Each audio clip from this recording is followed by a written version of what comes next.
السلام عليكم ورحمة الله وبركاته. الحمد لله والصلاة والسلام على رسول الله وعلى آله وصحبه ومن والاه وبعد. Uh, we are going to continue, inshallah, in talking about uh, the uh,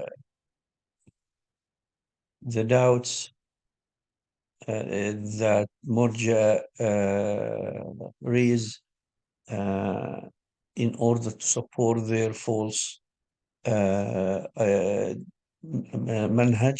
their false uh, way of looking at Iman that we talked about, and we said we have three different types in general, and all of them one of the uh, one of them is kufr, one of them is major bid'ah, and one of them are those people who belongs to fiqh, but they made like kind of a mistake about the understanding of iman, where they didn't add the actions to the word iman itself.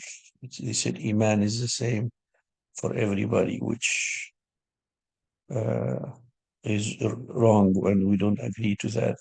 Like Ahl Sunnah and those who speaks the native Arabic, because the Arabic language doesn't support this kind of understanding. And Quran was revealed in Arabic, so we have to understand it in relation to the way linguistics, the Arabic language dictates. So we are going to talk today about the 4 points that they are common between all these types of murja. Like we talked about these three types of murja that we don't agree with in terms of what do they say according to iman. Like the first one is the one that says iman in qalb, even if you say kufr with your tongue, it's al-kurramiyya.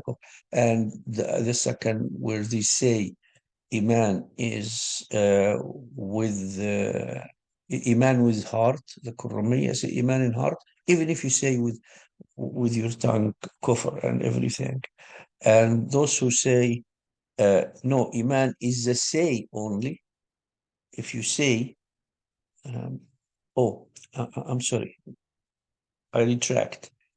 The first said, Iman is whatever in the heart, even if you say anything like kufr and things like that. And those are the Jahmiyyah, the extreme Jahmiyyah. The other said, Iman is what you say. If you say La ilaha, even if you have your heart, your kafir and everything, and those are the Qurrami. And then the third one are those who say, no, it is what in the heart, and you have to say the word, but they say that this word is only the asserting and of tasdeeq, only the amount of belief. They don't add the the determination and the confirmation, the third part, the 3A we refer to in the heart.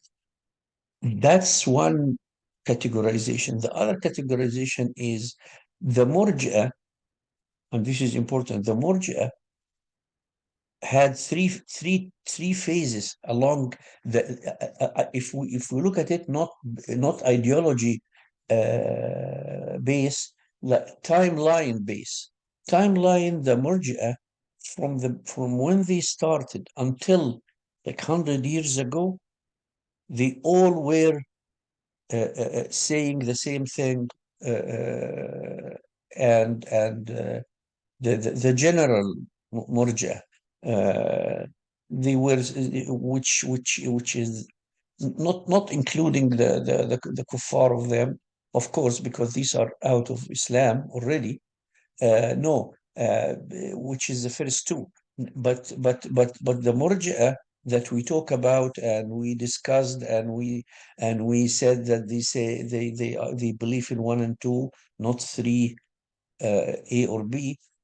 This has been on the timeline of the history of Ahl Sunnah from when they started until like 100 years ago. And those are the murji'ah people, normal people refer to. And those who were like many of them were, they came at the quotes of the scholars, of our scholars, since Ahmad ibn Hanbal and other big fuqaha, since it started, and they mentioned them as murji'a. And what they say, this was their belief was this third one, which is heart and saying with the tongue.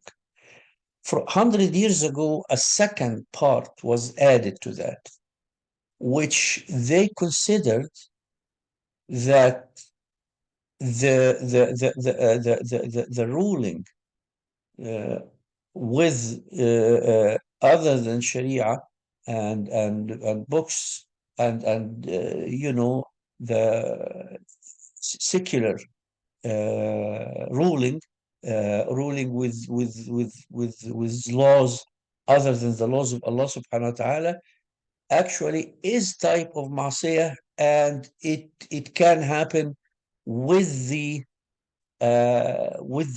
person being the ruler or his supporters and the like, still can be Muslims based on what the general murji'ah throughout history used, because he still say La ilaha illallah with his tongue. So they say he say La ilaha illallah with his tongue, so he this is a ma'asiyah, and he is a Muslim.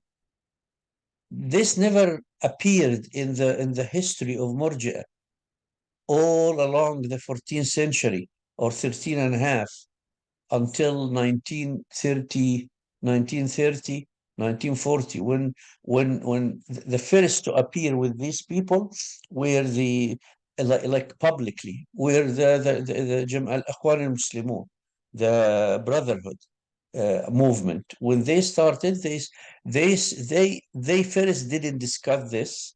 They were okay because they never discussed it. Then in 1950s, they started to reveal their ideology, and this appeared uh, in their ideology and their way of thinking.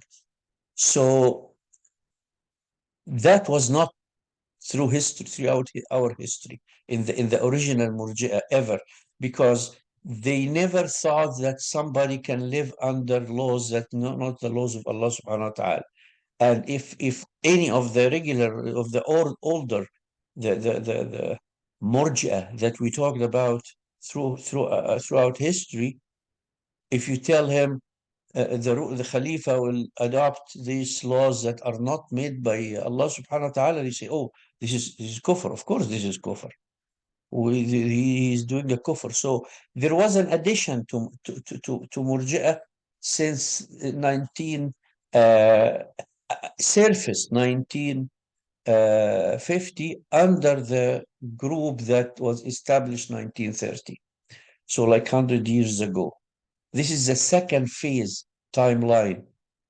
Now there is a third phase that started in 1990 of Murji'ah, which is the Madakhila, the Madkhalis.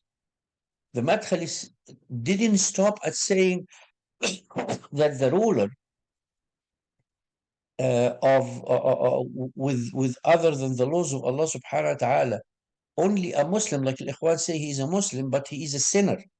And we can stand against him and we have to advise him not to do that, but he is a Muslim, based on this general irja idea.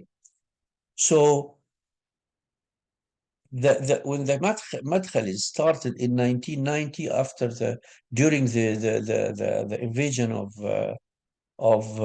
Kuwait by Iraq, it is they started in Saudi Arabia when the authorities there allowed the forces of the United States and the so-called allies, which is United States, to go to Jazirat al-Arab, to the Arab Peninsula, which was actually there is a hadith that forbid them from staying there.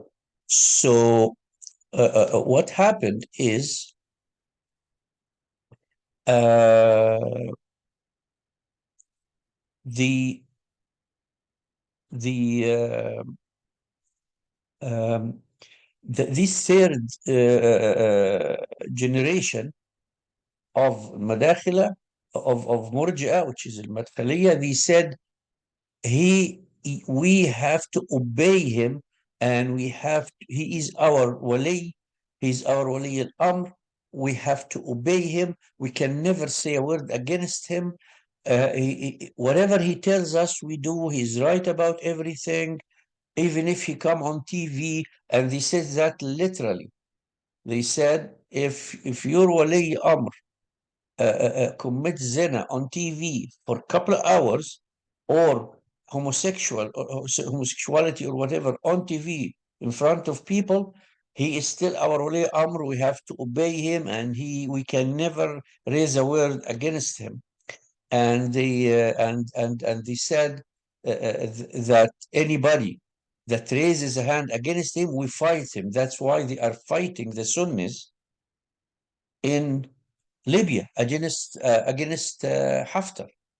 They are fighting. They're killing the Sunnis because, and they consider Wali al-Amr not even if he is not originally Muslim, like Bremer, the American custodian of the in Iraq in the first 4 or 5 years after the invasion. Bremer, they said he is our Wali al-Amr. ويجب علينا الطاعة. We have to obey him and listen to him and do whatever he said. We cannot say anything against him, do anything he said. So they take it to another level altogether new. This third type of Murji'a al-Madakhila, these are kuffar. These are the same category of al-Qurramiyya or al-Jahmiyya. They are kuffar 100%. So this is a timeline phases of Murji'a. So we have phases, ideological phases, the three types ideologically, and we have the timeline ideology, timeline phases of Murji'a, which are these three types we just mentioned. This is very important to understand and to relate to, and to put in our way of considering and evaluating what is happening around us. Now, whatever we said before is related to the general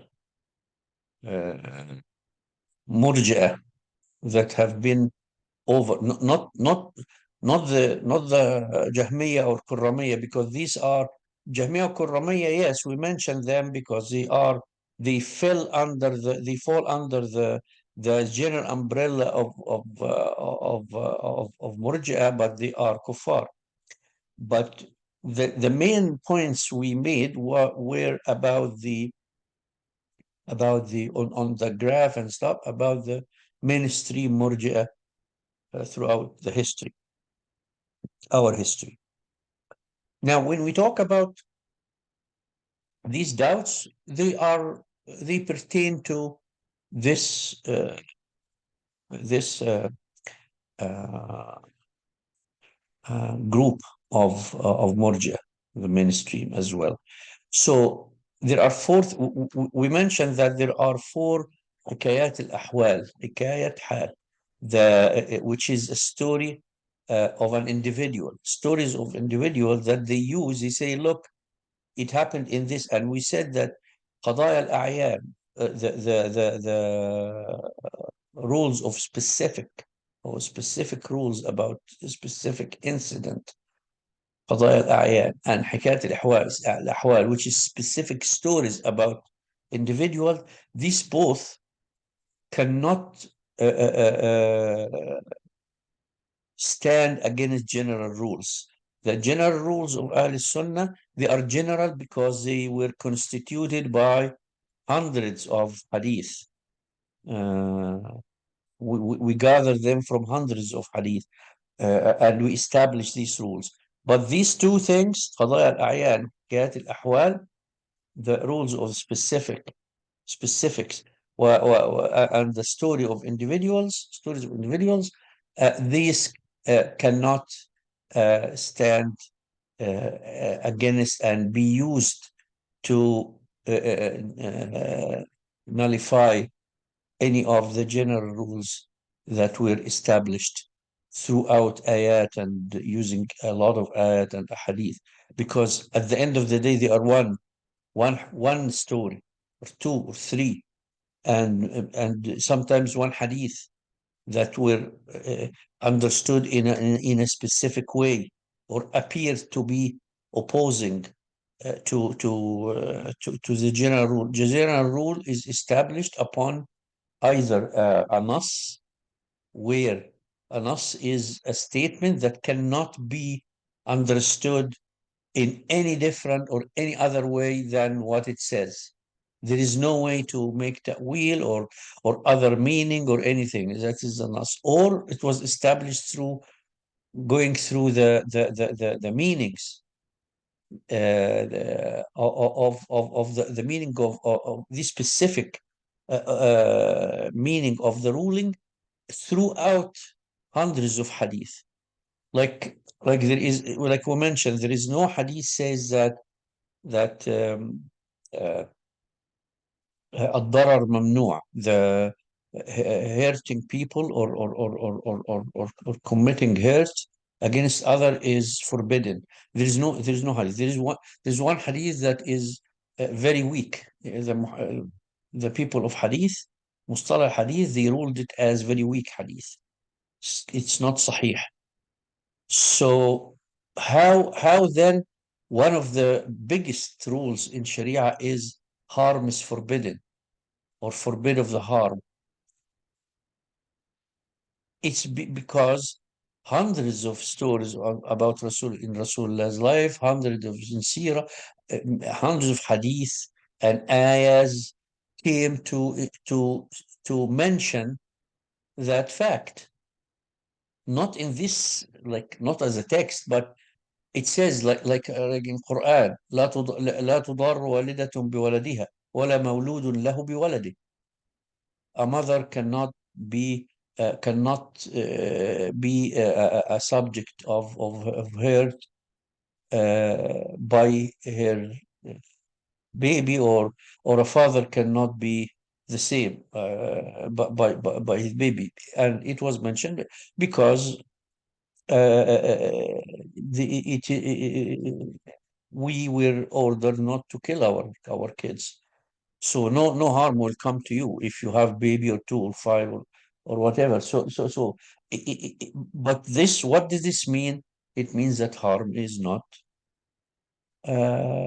is forbidden Sharia. It doesn't happen, and this throughout our Sharia exists. So it was the ruling, the base of no harm in Sharia should be done to anybody is one of the most strongest bases, although there is no text about it. So this is what we mean. So these 4 points we mentioned, which the mainstream Murji'a uses all the time. The story of Abu Talib first. Abu Talib, we know that Hadith Rasulullah sallallahu when Abu Talib was about to die, Rasulullah sallallahu went to him and he found Abu Jahl uh, with him. Um, Hisham, Abu Jahl, and Abdullah ibn Umayyah ibn al-Mughira with him, two kuffar. Rasulullah said to his uncle, Abi Talib, Ya Am, oh uncle, say La ilaha Allah to me. A testimony I can use with Allah subhanahu wa ta'ala, with Allah subhanahu wa ta'ala in the day of judgment, if he means. So Abu Jahl and Abdullah ibn Umayyah said, Ya Abu Talib, are you going to leave the religion of your and beliefs of your ancestors? Rasulullah kept asking Abu Talib to say it. So Abu Talib didn't listen to Rasulullah, and the last he said is that I'm still on my own religion. I'm not going to change. Although what Abu Talib did to help Muslims and help Rasulullah throughout the da'wah until he died, and he actually asked his son Hamza, uh, the cousin of Rasulullah sallallahu alaihi wasallam, Hamza ibn Abd ibn Abi Talib, uh, Ali, his son Ali, I mean, his son Ali ibn Abi Talib to join Rasulullah and everything, and the help he gave them throughout the years, the 3 years of the siege, when they seized them in the Sha'b and the outside of Mecca for 3 years. They were under siege. So he used to send them food, send them people, help, send them everything and clothes and stuff for 3 years. So Rasulullah sallallahu said, after he died, he said, "Ama wallahi la astaghfiranna lak ma lam unha ank." He said, "Oh, okay, you're dead now, but I will keep asking Allah to forgive you unless He tells me not to." So Allah subhanahu wa ta'ala actually send the ayah في سورة التوبة ما كان للنبي والذين آمنوا أن يستغفروا للمشركين. The Rasulullah and the mu'min cannot make an istighfar for mushrikeen. So from this story, the Murji'a came and said, oh, here, see, he asked him to say the word, just saying the word, even with nothing to do, he is not going to do anything to support his claim. It's just the word. So the word is enough. So this is, of course, a wrong understanding of the story, and the twist of the meaning of the story. First of all, we mentioned that La ilaha illallah is a word that includes that it is that the person will never obey or be under the authority of anybody except Allah subhanahu wa ta'ala. The obedience, the full obedience and full allegiance is only to Allah, not to anybody else. Arabs understood this from the word on their own, understood that the comprehensive Iman al-Mujmal and Tawheed from that expression. We don't do that now because we don't speak the Arabic. Even in Arab countries, they don't speak Arabic really. They don't know what Ilah in original Arabic at the time of Rasulullah means, or Rabb or Ibadah, or they don't, it's completely distorted. So what happens is when Rasulullah asked him to say the word, he asked him to submit to the meaning of the word, not just to, because we saw in when we talked about the different hadith that in a hadith, Rasulullah said, "Tashhad la ilaha illallah," to say la ilaha illallah. In the other hadith, "An ta'bud Allah." So it's the same thing because the same understanding. So he never asked him in the sense of what al murji'a are using it, in the sense of just say it. He was asking him to make tawheed. And the other thing, the second thing is, if it was only saying the word with no allegiance or going out of under the authority of the idols and the religion of the ancestors, why didn't he say it? Because it's meaningless. He could have made him happy and just say the word. Why they were Abu Jahl and Abdullah ibn Umayyah were very insistent on telling him not to do it. Not to do what? It's just words, meaningless words. If it was like that, so that tells you that. And the third thing is, how can, uh, like we said before, how can this word, like a full life of Abu Talib uh, in shirk, and just saying a word that's meaningless, give him all this great Jannah and all this huge thawab. And we mentioned before that huge thawab cannot be uh, uh, attained. You cannot attain this by little work. Huge thawab with huge work. Little thawab with little work. Yeah, Allah gives 10 times hasanat, but not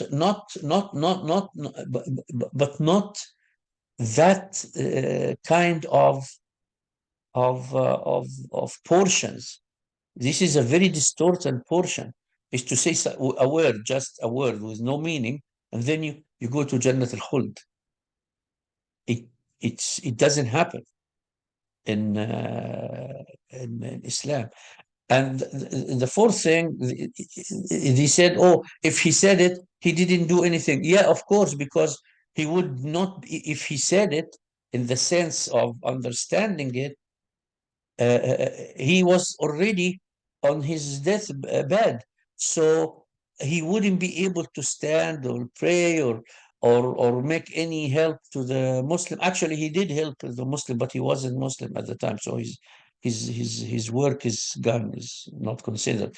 A new like wala and allegiance to Rasulullah, he couldn't. So he is in the he falls under the rule of those who made tawheed before any action were commanded, and died at the same moment. So why we talk about, if he said it, he wouldn't be doing any work, and then it's only the word. Wherever you look at it, the story doesn't actually say what they tried to say and what they actually deduct from it. So this the story of Abu Talib uh, that they raise the Murji. The second one is the Jariya of Muawiyah ibn al-Hakam. Jariya is a slave woman. Muawiyah ibn al-Hakam had a Jariya slave, and he said that one day a guy came to Rasulullah sallallahu with Ama Sauda Habashi, like a slave woman from Ethiopia, Ethiopian slave woman. قال يا رسول الله, I have to free a mu'min, رقبة مؤمن. Like the ruling is to free a رقبة مؤمنة, not only any رقبة, because there are some حدود only رقبة, whatever it is, and there is some woman رقبة مؤمنة. أفترى هذه مؤمنة? Is she a mu'min? So Rasulullah looked at her and asked, do you make shahada that la ilaha illallah? She said, yes. He said, and وتشهدين أن محمد رسول الله? She said, yes. He said, وتشهدين أن الجنة حق والنار حق? Jannah and Nar are true? He said, yes. He said, and you testify that that Allah will resurrect you after you die? She said, yes. He said, فأعتقها فإنه. He said, no, you can free her. She is mu'min. There is another riwayah which is more well known, that he asked her, where is who am I? She said, you are the Prophet of Allah subhanahu wa ta'ala. He said, where is Allah? So she made her finger like this. She said, في السماء. فقال رسول الله اعتقها فإنها مؤمنة. Free her, she is a mu'min. So this hadith is used in fiqh in order to satisfy the ruling of on the had itself, that the raqaba, or the purse. Raqaba means neck, but it is a metaphor of a human life. So أي الرقاب is accepted. Which person is accepted to عتق, for getting free in if you commit a had. And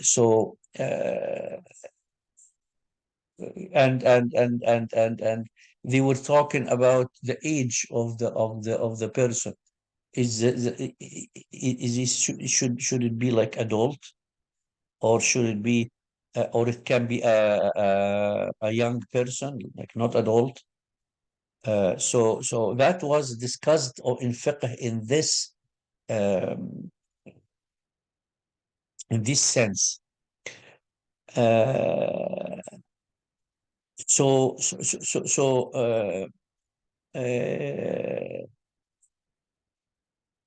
So this is exactly what we say about this, a story. No, it's a story of one story in the life of Rasulullah Sallallahu Alaihi Wasallam, in the seerah, that it tells that says that he said that ashhadu an la ilaha illallah, and Imam Rasul, and where is Allah subhanahu wa ta'ala, and this is enough. There was no action at all asked about her, or asking what she's doing, or this or that.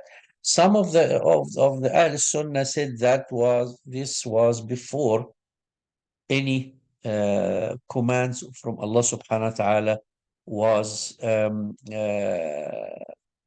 sent, any rulings, like in the first before rulings were descended. And this is not right, because why he asked about raqaba mu'mina, about a mu'min person, to satisfy a had, means that rulings already was revealed. So the thing is the shahada that Rasulullah asked is what we said before, is tawheed. And tawheed, it is not the setting that Rasulullah say, okay, let's keep her for a week to see what she is going to do, or do this or do that, or show me how to pray. Or it is not the setting, it's a question. And he's asking about in the sense of the title of Islam that we talked about, because he knows that people, to Rasulullah and to everybody around him, this shahada, like we said before, this shahada is tawheed. So when he said that Shadina, and who am I? Who am I? Rasulullah said, the Prophet of Rasulullah. So this is what it means. So he's the Prophet of Rasulullah. So whatever comes from Quran, she believes in, she obeys. All this, why you say that this means only just to say it? There is no commitment. to it in saying it? Why you put this assumption? From where? You know, this commitment was supported by many other incidents. So you can't use this one incident in order to say no, no. He said, أشهد أن لا تشهدين أن الله يبعثك بعد الموت, or Allah will resurrect you, or who am I, or these sayings. So this is not the right ruling, because like we said, one incident has to be understood in the light of other. Like when Rasulullah sallallahu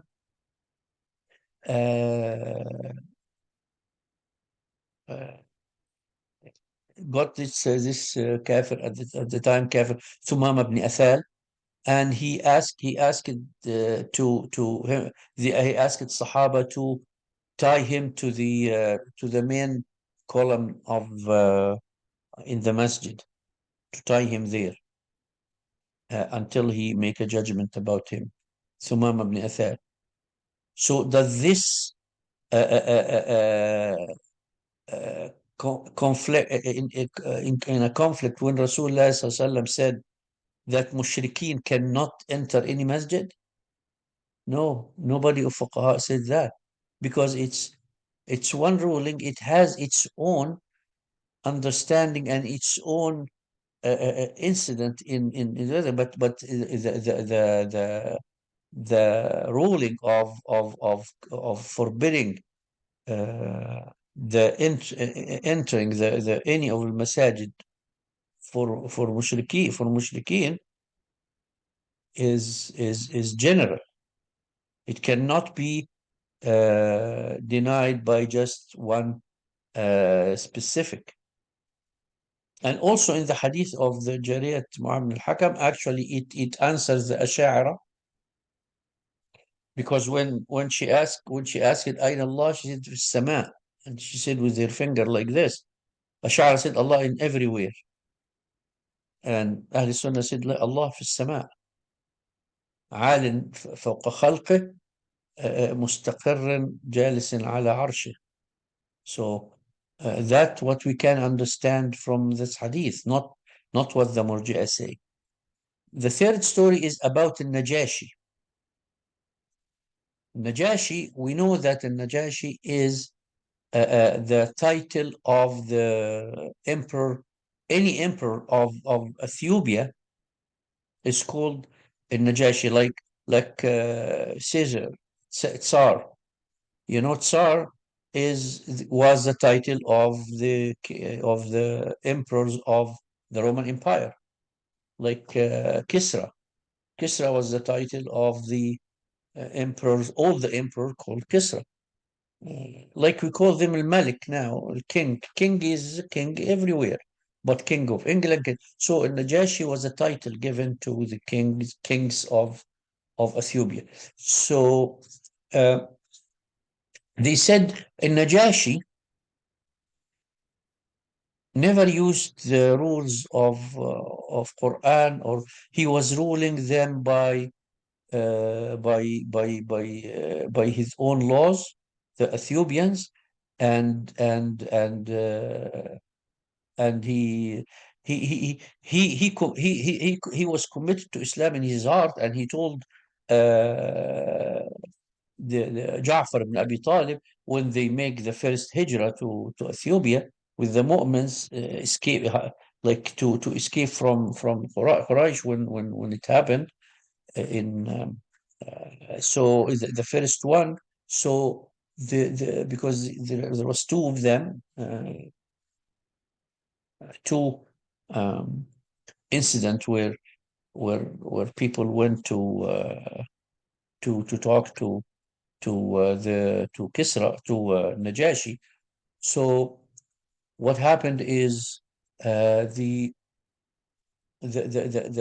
said the story of Najashi actually is very interesting, and it has there is a big hadith we have to go over and to explain what it is in general. And I think it is appropriate to leave it to this to the next lecture, inshallah, because we have to go over the words of the